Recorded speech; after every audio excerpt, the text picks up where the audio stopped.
Goeiedag, ons groet julle hierso uit die Oos-Kaap uit.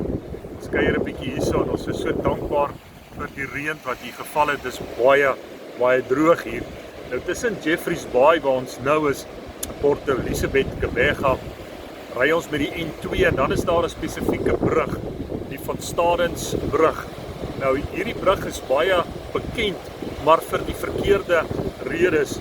Oor die 100 mense is al dood by hierdie brug en dis nie as gevolg van motorongelukke nie. Dis mense wat hulle self doodgemaak het en dood gespring het van hierdie brug af. Mense wat alle hoop in die lewe verloor het. Ja, daar is hoë heininge opgesit en daar is telefone waar mense kan skakel vir berading, maar nog steeds pleeg mense hierdie dood op hierdie brug. En dit laat my soveel keer dink daaraan dat soveel mense het hoop verloor in hierdie lewe. Maar wanneer jy verder ry en jy kom in Port Elizabeth, dan vat dit my terug so 41 jaar gelede. Daar op Sammerstrand was ons besig met 'n uitreiking toe ek 'n teologiese student was. En ek en my vriend het gaan swem die dag en na die tyd daar op Sammerstrand en toe ons terugkom, toe is ons nou moeg en ons gooi die duim en ons hoop iemand tel ons op en 'n dame het ons opgetel. Ons het seker nie na teologiese studente gelyk nie, want sy het ons agter op die bakkie gelaai. Was 'n ouerige bakkie gewees en terwyl ons so ry, het die bakkie uitgesny en daar gaan staan die bakkie.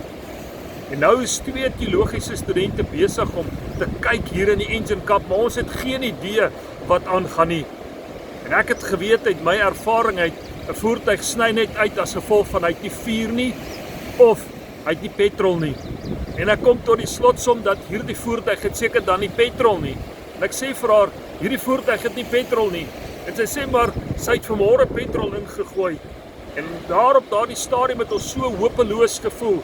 Ons kennis het ons in die steek gelaat. Ons het nie geweet wat om te doen nie. En ek en my vriend het hande gevat en ons hande op hierdie engine gelê en vir hom gebid. En toe sê ons vir haar, probeer weer. En toe sy die sleutel draai, toe vat hierdie bakkie en ons kon verder ry. Wat wil ek vir jou daardeur sê? Moenie opgee nie.